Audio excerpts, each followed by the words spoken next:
En cette période de l'Avent, l'Évangile nous rapporte des paroles que Jean-Baptiste a criées dans le désert. Et qu'est-ce qu'il a crié dans le désert? Il a marqué « Préparez le chemin du Seigneur. Tout ravin sera comblé. Les passages tortueux deviendront droits. » Vous comprendrez que si l'Évangile nous parle de ça, ce n'est pas pour nous parler de la voirie, ce n'est pas ça du tout. Ce sont des images que Jean-Baptiste emploie pour parler de notre vie. Et qu'est-ce qu'il est en train de nous dire? Peu importe chacune de nos vies, soyez pas surpris qu'à certains moments dans nos vies, il y a des détours. Autrement dit, si vous rêvez que votre vie va être une belle ligne droite, c'est juste que vous êtes dans les nuages. Dans notre vie, oui, il y a une ligne majeure, mais peu importe qui nous sommes, il y a aussi dans chacune de nos vies, à moins qu'on se cache la vérité, des passages plus tortueux. Et la spiritualité vient nous dire quoi, notre spiritualité chrétienne là-dedans? Vient nous dire, mais c'est à travers nos expériences de vie que Dieu est en train de nous façonner. Puis dans mes expériences de vie, il y en a des belles. Puis dans mon expérience de vie, il y en a des moins belles. Mais Dieu se sert de tout ça pour nous transformer, pour nous faire avancer. Et je me suis demandé, ça veut dire quoi ça, pratiquement, si on ne veut pas demeurer dans les nuages, préparer le chemin du Seigneur. Je disais tantôt, il y en a plus qu'un chemin, Il faut que je trouve le chemin que Dieu a prévu pour moi. Mais préparer le chemin du Seigneur, ça veut dire essayer de découvrir et de réaliser le projet particulier que Dieu a prévu pour moi. À partir du moment où j'existe, vous savez, il y aurait des milliards de possibilités, d'autres humains qui n'existent pas. C'est nous que Dieu a voulu. Dans les années qu'on vit, Dieu a voulu que ce soit nous qui soyons en vie. Et Dieu veut passer par nous pour agir dans ce monde-là. Je vous parle de ça parce que dans la nouvelle année 2025, en janvier, on va partir un nouveau parcours pour adultes, un parcours spirituel qui va s'appeler « Créer pour rêver ».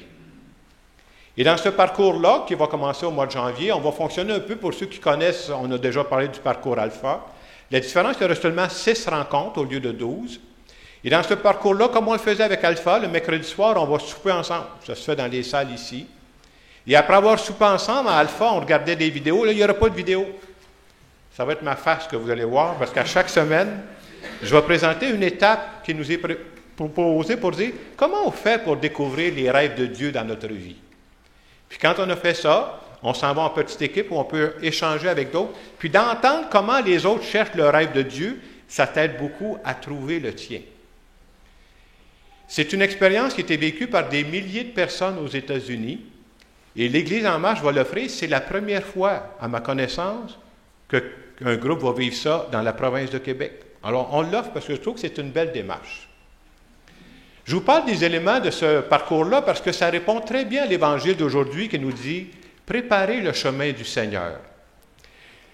Première chose qu'on peut nous dire, dans la Bible, quand on parle de nous les humains, on nous dit que nous sommes créés à l'image du Dieu que l'on prie. Ça veut dire quoi, ça, d'être créé à l'image de Dieu? Ça veut dire que nous, on est capable aussi de créer. Nous, on est capable aussi de rêver. Et avoir la foi, je le disais tantôt, c'est reconnaître, je crois à ça, moi. Dieu a voulu que j'existe. Il peut y avoir bien d'autres modèles que moi, que chacun de nous. Dieu a voulu que j'existe. Et avoir la foi, c'est de croire que s'il a voulu que j'existe, c'est parce qu'il y avait un projet particulier pour moi à l'époque où nous vivons, où nous sommes. Et le but de notre vie, c'est de découvrir ce projet-là. Et quand j'avance dans la vie, plutôt que de dire j'avance au hasard dans la vie, avancer dans la foi, c'est de dire mon but à moi, c'est de découvrir ce projet-là parce que je veux faire équipe avec Dieu. Mais vous comprendrez, des rêves ou des projets, on en a. J'espère que vous avez encore des rêves ou des projets. Moi, j'en ai toujours des nouveaux. Et on va voir dans le parcours, puis c'est important de savoir ça, comment je fais pour savoir que les projets qui montent en moi, c'est-tu mon projet personnel ou est-ce que c'est le projet de Dieu sur moi? Il y a une différence entre les deux, là. Comment on fait pour distinguer ça? Bien, je vous donne un des critères, on va en voir d'autres dans le parcours. Hein?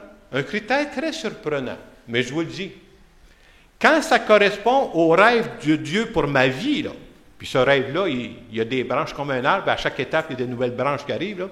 Quand c'est le rêve de Dieu pour moi sur ma vie, un des signes pour le découvrir, je suis incapable de le faire seul. Pour réaliser le rêve de Dieu dans ma vie, j'aurai toujours besoin de Dieu. Et de croire que Dieu mettra sur ma route les bonnes personnes au bon moment pour que ça se réalise. C'est quelque chose, hein?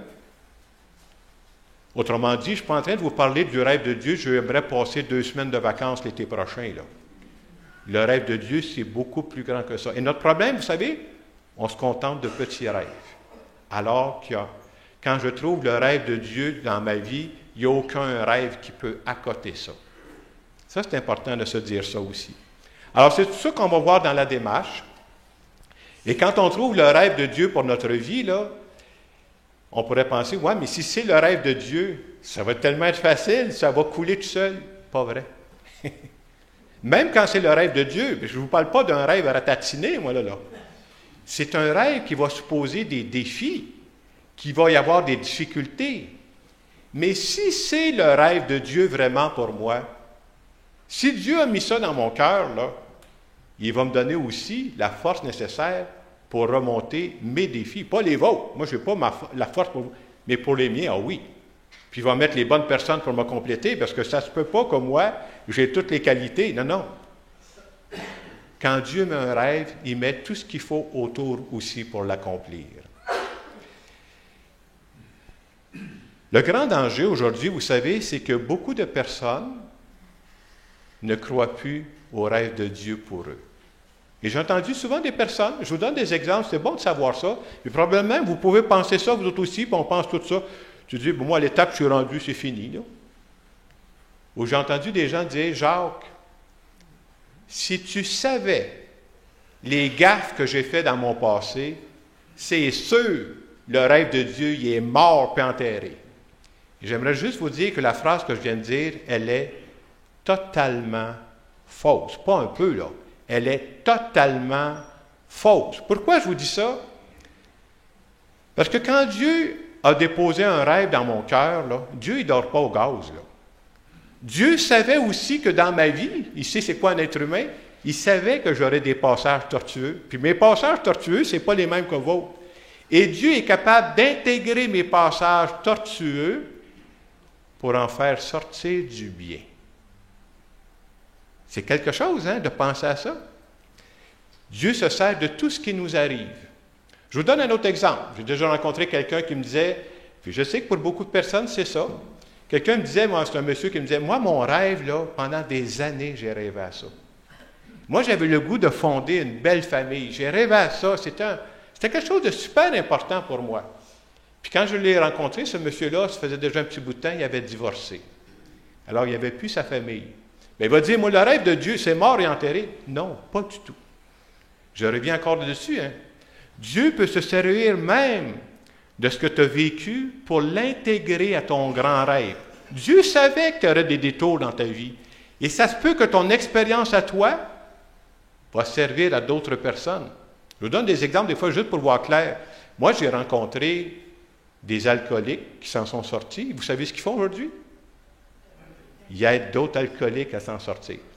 Dieu se sert de tout. Moi, j'aime beaucoup un auteur spirituel qui dit « Dieu ne gaspille aucune des expériences que j'ai vécues, les bonnes comme les mauvaises. Il est capable d'en faire sortir du bien. » Et c'est ça notre espérance qu'on veut se dire. L'autre aspect que j'aimerais dire aussi, on peut se dire « Mais à quel moment de ma vie j'ai besoin de découvrir plus précisément le rêve de Dieu? » Ça arrive dans tellement d'occasions. Je vous donne des exemples très concrets. J'ai rencontré dernièrement des jeunes dans la vingtaine qui sont en train de finir leurs études, puis ils vont rentrer sur le chemin du travail. Est-ce que ça serait un bon moment pour dire « Hey, moi, j'aimerais voir plus clairement c'est quoi le rêve de Dieu sur moi? » Hey, c'est toute la différence du monde. Hein? Je ne veux pas m'en aller en zigzagant pendant toute ma vie. Quand je sais que j'ai un but principal dans ma vie, c'est là où je vais foncer. D'autres personnes disent, moi j'arrive au mi-temps de la vie, j'ai fait mes études, j'ai une bonne job, ma maison n'est pas toute payée, mais j'ai la maison, là. Mais j'ai l'impression que je suis en train de tomber dans une certaine routine.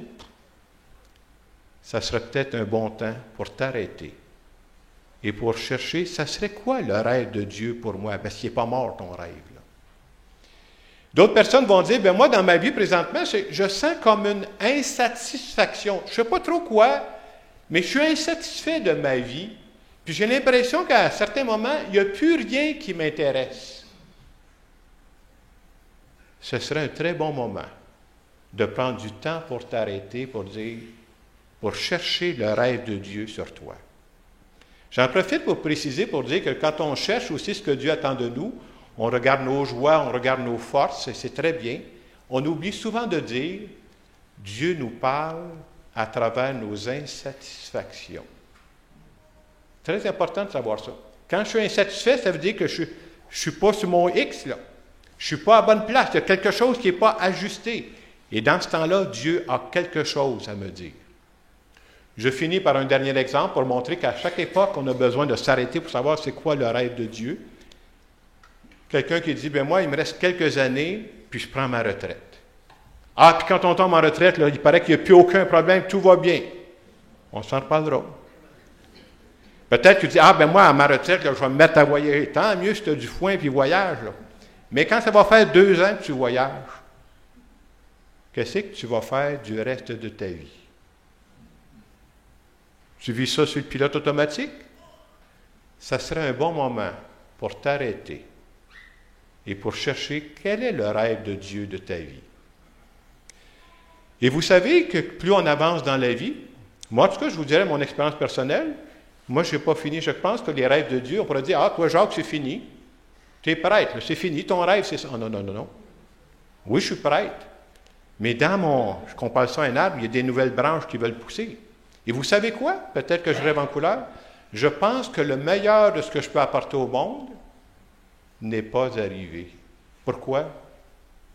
Là où je suis rendu, j'ai des expériences qui se sont accumulées, des expériences qui ont été positives, des expériences qui n'ont pas marché. Mais à partir de ça, Dieu dit, je vais me servir de tout ça pour ce que tu vas faire à l'avenir, là. Et c'est vrai pour chacune de nous. Je ne sais pas à quelle étape vous êtes rendu, là, mais vous avez du bagage accumulé, là. Dieu veut se servir de ça. Alors ce matin, à travers cette célébration, on veut demander à Dieu de nous éclairer. Et tantôt, à la sortie de l'Église, je sais qu'il y aura des gens qui vont, pour les gens qui le veulent, on va vous passer un petit dépliant qui explique un peu cette démarche-là, qui va commencer le 22 janvier ici. Et à travers 6 étapes, on va voir comment on peut préciser, comment le rêve de Dieu, on peut le chercher. Pourquoi? Parce que ce n'est pas un détail. C'est ce qui va me faire vivre pour la suite de ma vie. Alors, je termine cette homélie par une prière en notre nom à tous.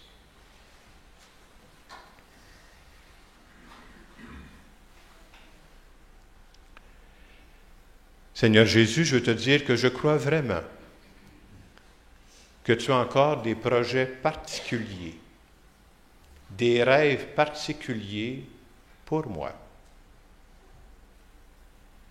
Et malgré mes erreurs passées, je veux te dire merci Seigneur de me faire confiance encore pour la suite de ma vie. Et ce matin, je veux te dire le plus sincèrement possible que je veux être disponible à tes projets.